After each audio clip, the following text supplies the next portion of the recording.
Hey everyone, this is Jane with Barlow Herbal and happy Sunday, May 7th of 2023. It is a beautiful day here in Salt Lake, a little tiny bit chilly. We've had a little bit of a cold snap, lots of rain the last few days, and it's a perfect spring day here. My plan is to get out and do another hike like I did last Sunday, which was brilliant and amazing, and just felt so good to be up there in Mother Nature and disconnected from just the day in, day out. I do have a brilliant life and I'm not going to discount that, but I do tend to put my nose to the grindstone and I spend a lot of time nurturing this beautiful company that I have and just the love I feel for it and for all of the people who not only watch this, but the people who benefit from what we do. This is like my baby, so really I have three kids. I have my son Scott, my son Brian, and then I have Barlow Herbal, which is definitely my baby. So to get out and just, I do take my phone with me so that I can take pictures, but for the most part, I don't listen to anything. I don't listen to music. I don't listen to podcasts. I listen to the sounds of Mother Nature. And that is one of the best things about getting out into Mother Nature and, escaping maybe the chaos of all the things that we listen to and watch and all of that. So yesterday, which was Saturday, I had the opportunity to go down to downtown Salt Lake. I live out in one of the suburbs. And my sister, one of my sisters, runs a conference for a couple of doctors, and she gets them to come into town and they go through continuing education credits, they get extra learning, and she's the one who sets this whole thing up. And this weekend is one of her conferences, and she invited me down to not only have lunch, but there was a speaker before lunch that she is very, very good friends with. His name is Glenn Morshower. Some of you might know who he is. He's actually been an actor for about 50 years. And they just became really good friends about 10 years ago. And anytime she asked him to come into town to speak, he's such a lovely human full of deep, deep life wisdom that, he is a yes person. He is a person who listens to his intuition and is willing to come and spread his knowledge and life wisdom and just break out of his busy schedule, because the relationship and the friendship that he has with my sister is a really important thing to both of them. So I went downtown yesterday and went into this lecture that he gave. It was about an hour and a half. And I wrote down 4 pages of notes while I was listening to him. So first thing I want to say is, Glenn, thank you for all of this wisdom that you shared.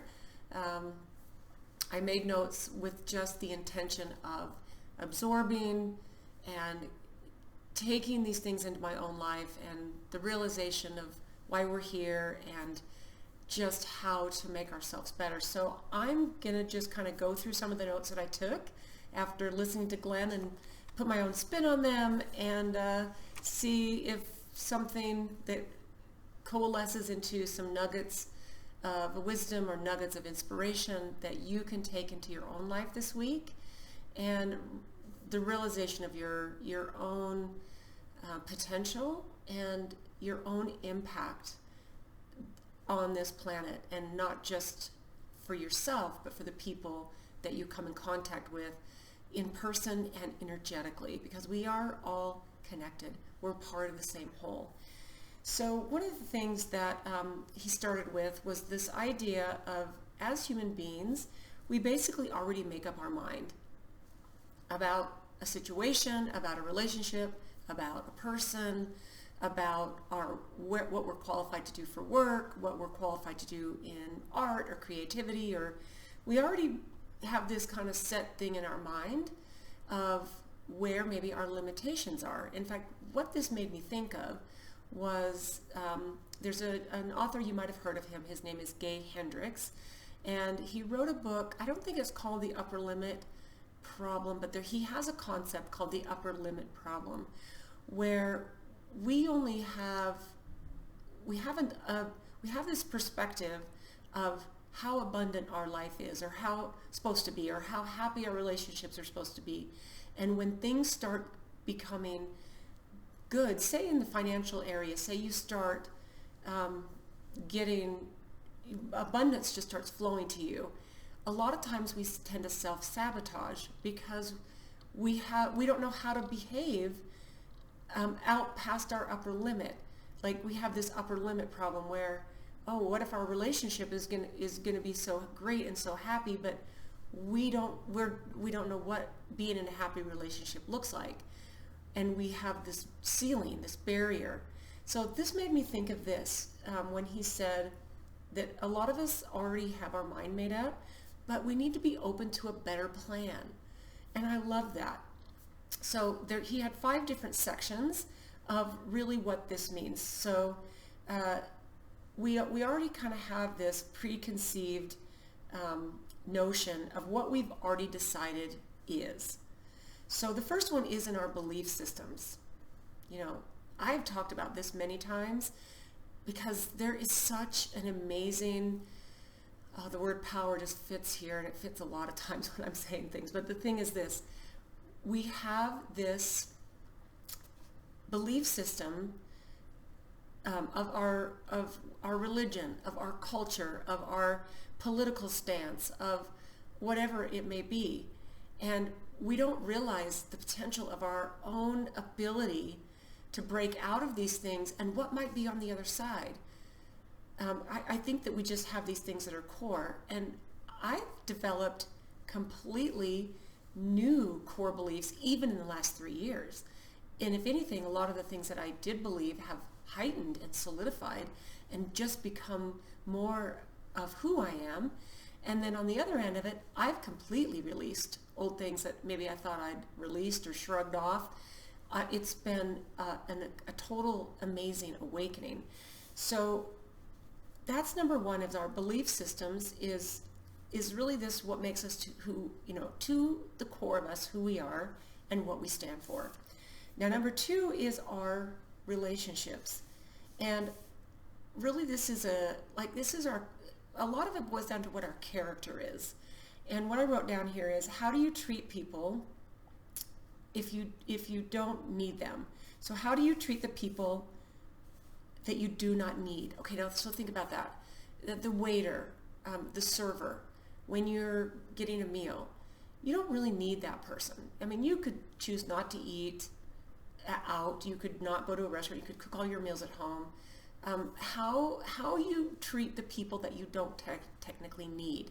The person who you're walking by in a grocery store who maybe needs help, or, the person sitting next to me yesterday at the conference, he actually, when on a little bit of a break, he said to me, it reminded me, one of the things I really love to do is I'll go to Costco and I'll wait when I'm done putting the stuff in my cart, or putting my stuff out of my cart into my car. I'll wait and I'll see if there's anyone around me who is finishing, and I'll run around and I'll grab everybody's cart and put them back in the main bin. Just because the surprise on their face, the smile, the positive energy that he puts out. So think about that. Think about the way that you treat people that you don't need. And here's the thing that I believe. I believe we all need each other. Every single person, every single human being, because we're not disconnected from each other. We might disconnect from them, but in reality, you can't fully disconnect from someone. We are all energetically connected, whether you like it or not. Maybe that's a way to put it, right? So reality is who you are when no one is looking.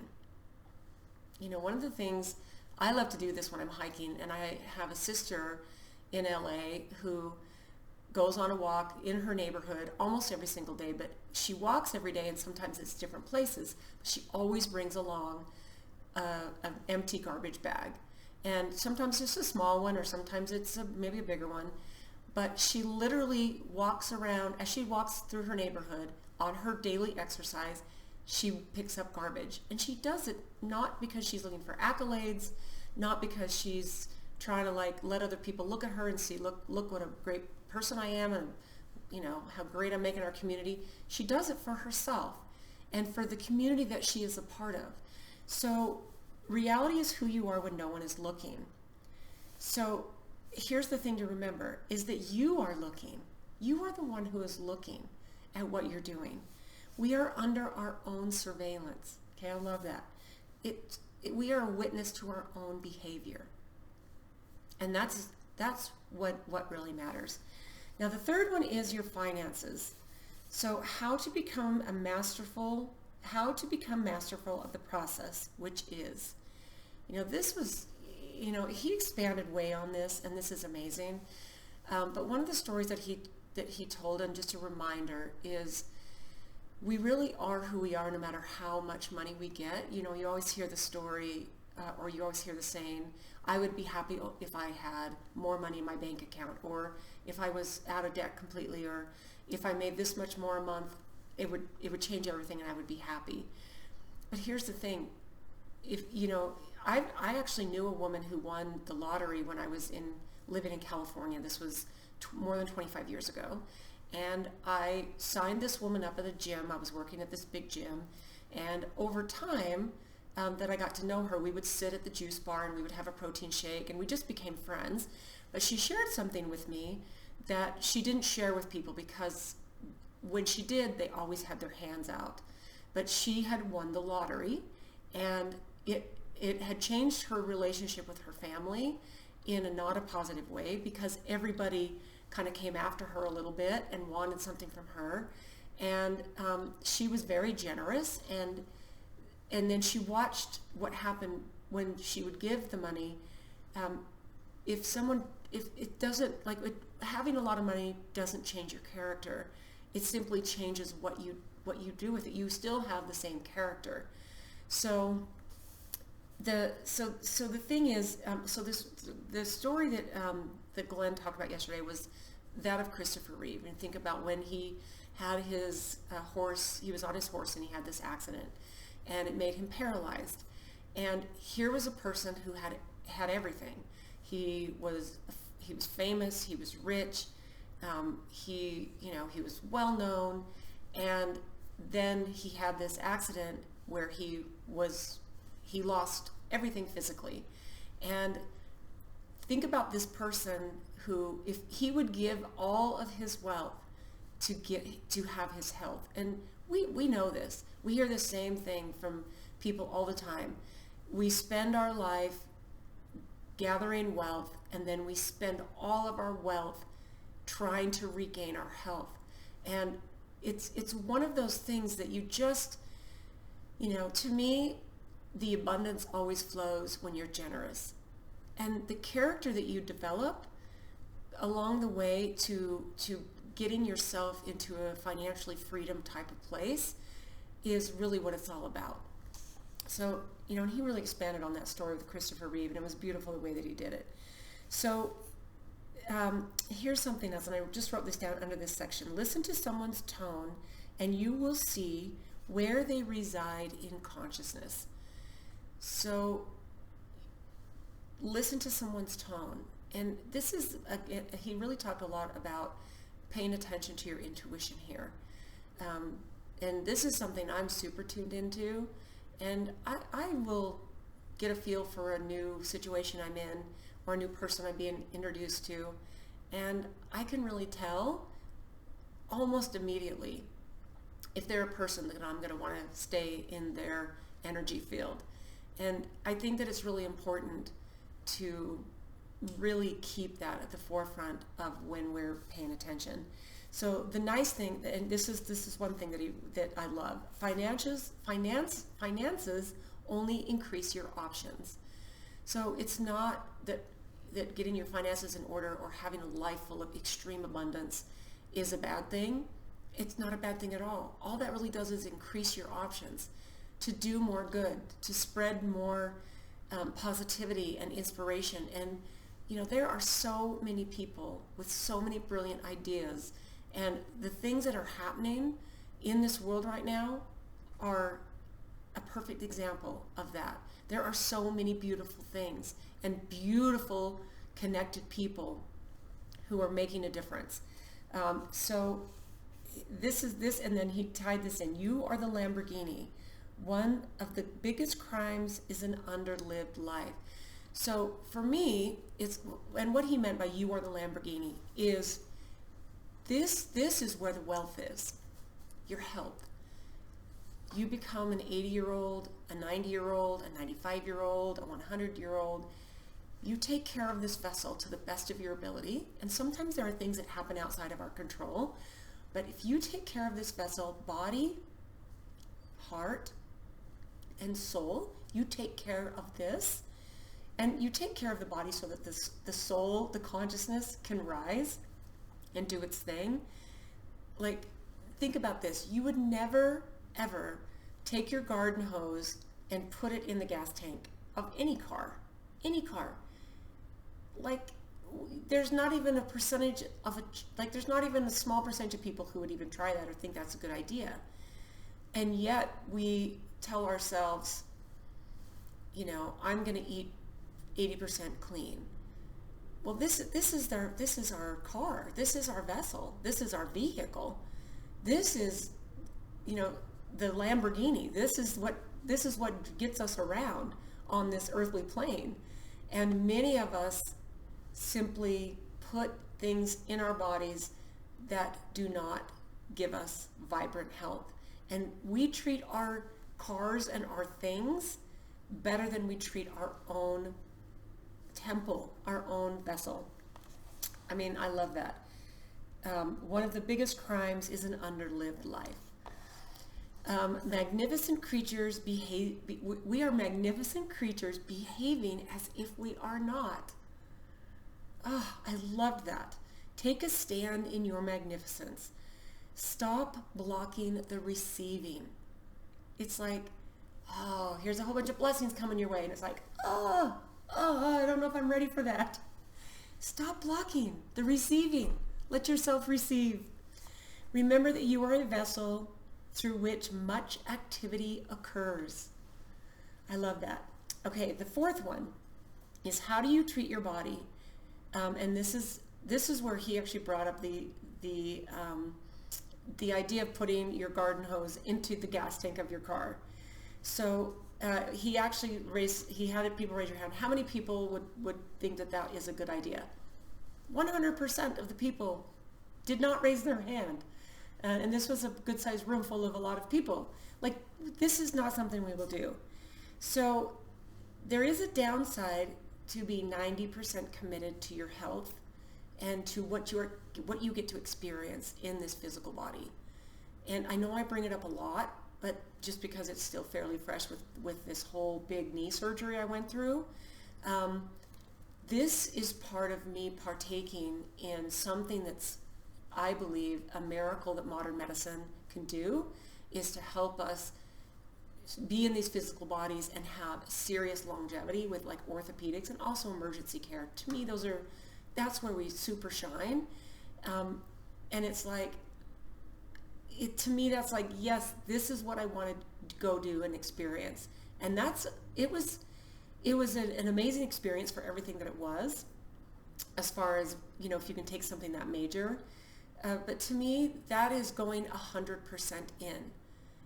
That's so I can climb to the highest peak. There's some peaks here in Utah that are going to be having me at the top of them this year. It's been a few years since I've really been able to get to the top of some of my favorite peaks. And there's ones that I hike on. Last year was almost a wash. I didn't get to hike to some of my favorite trails and up to my favorite summits. But now things are different because I am 100% full in on standing in the magnificence of this life. I so love that. So what if your body wants to know why you're not 100%? So pay attention to maybe that 10%. Why? You know, what if your body's like, hey, can you tell me why you're not 100% committed? You know what? And I'm not saying don't enjoy a piece of birthday cake. Like, don't take this out of context. I'm talking about the majority of the time. You can be 100% committed. I mean, I know that most of you are on the same page as me. So it's not just food, but allowing things into your life that cause you harm. And here's the thing, and this he actually talked about this for a long time. Ignorance is bliss, but it's also very costly. I know so many people throughout the majority of this last 3 years who, I know a few people, and how do I say this? They've actually said to me, it's just easier not to know. It's too painful to know. But ignorance might be bliss, but it's very costly. It's costly because, for obvious reasons. If you're not aware, you can't prepare. You can't make the right decisions if you're just in an ignorant state. So not knowing can be very costly. And I think one thing he did talk about a lot is the whole statement of I don't know. It's like instead of that, just say the statement of I don't know is what keeps you from knowing. And then he talked a ton about listening to the whisper, and how he gave a few situations of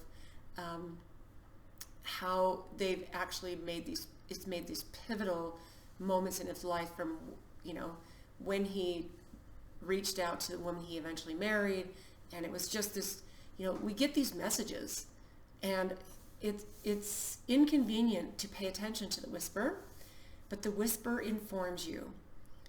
Honor it. It's the field of consciousness. You can feel from other things, other situations. You can feel this field of consciousness if you really tune into it and pay attention to that whisper. Your highest version of you knows you don't belong in that transaction. Okay, so I'm trying to think of why I wrote, your highest version of you knows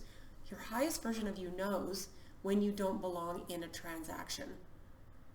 So if there's a situation, now here's something, I brought this up, I guess it was probably a couple weeks ago, where and I'm still trying to work my way out of this business thing that I did, and I kind of had a feeling going into it,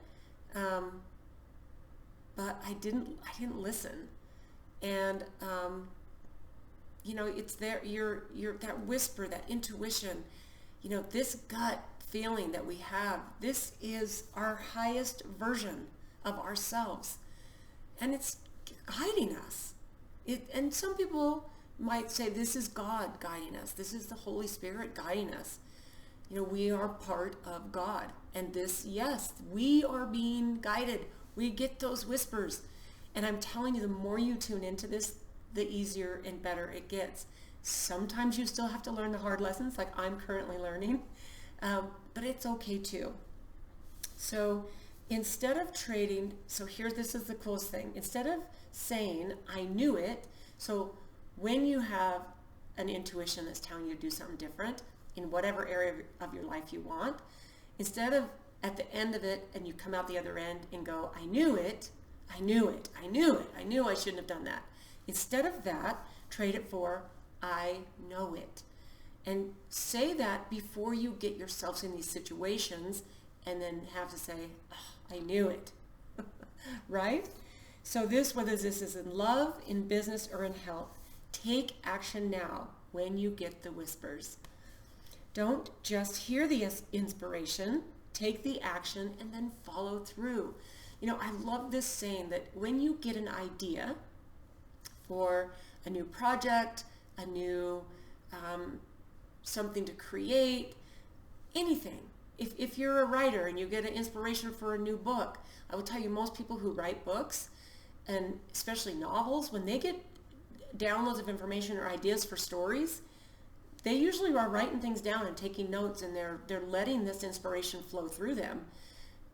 But here's what I believe: if you don't take advantage of these downloads you get and these creativity moments and pops that come to you, they're going to go on to someone else after a certain amount of time, because these things need to come into the world and into the consciousness. In fact, how many times have you heard someone did something that you had an idea about a few years ago, even 1 year ago? This has happened to multiple people in my life who I have a sister in particular who's had a couple of ideas that just kind of been knocking on her subconscious, and she even talks about them, and then life happens, and kids happen, and finances, and this stuff happens, and we don't act in whatever means we need to act on, and then voila, down the road someone else is doing exactly the same thing, right? So someone else is going to get that. So don't just hear the inspiration, take the action and follow through. Life is not just a gift, it's an assignment. I love that. A better word for goal is nature. Okay, now this one I really love. So, and I'm going to wrap it up with this because it's almost 26 minutes in.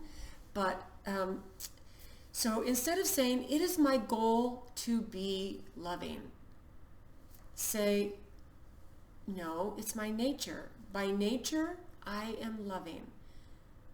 It's my nature. That's how I am. So it's like, it's my goal to be healthy. So instead, it's my nature to be healthy. It's in my nature. That's who I am. So I think when we swap the word goal, and you can add this to anything, anything we've even been talking about, you know, your health, your relationships, your money. I mean, you put a goal out there. It's like he said this, are you going to pursue health or are you going to have health? So you're basically saying, I'm going to have my health. I'm not going to pursue it. And the example he gave is of this. If you're going to say to your spouse or a person you want to take out to dinner, you're not going to say, I would like to pursue the idea of dinner with you. No, you say, I would like to have dinner with you. And unless there's a conflict of schedule or they really don't want to have dinner with you, they have dinner with you. So I think that when we just change our mindset on so many of these things, this can just bring so many things into order for ourselves as we continue to walk through these amazing, beautiful, brilliant times. And here I am, right? Being my super positive self. But trust me, I have some times when I am less than positive. And I will tell you, I have a journal that's different than this journal, and I call it my rage journal. And I've talked about this before, but this helps me get some of these emotions out that I need to get out so that I can move on and realize my blessings and the creativity I have and the gratitude I have and the things that I can see and the fact that I do pay attention to my intuition and all of the things. I still have these moments and even situations and relationships and things in my life that cause me a lot of stress. And it all depends on how I handle them, how I absorb them, the character that I've built over the years. But this journal that I have, that I literally will just vent. I'll just get everything out, every frustration out. And I used to just shred it right away. I would rip the pages out and I would shred it. But now what I do, because this really validates my feelings and my emotions on anything that I'm raging about, yes, I do, I have been known to rage, is I go back the next day and I will read what I've written. And I don't hold back. I get as petty and ugly as I'm feeling in that moment. So then when I go back the next day and I read it, sometimes I cringe, sometimes I'm like, wow.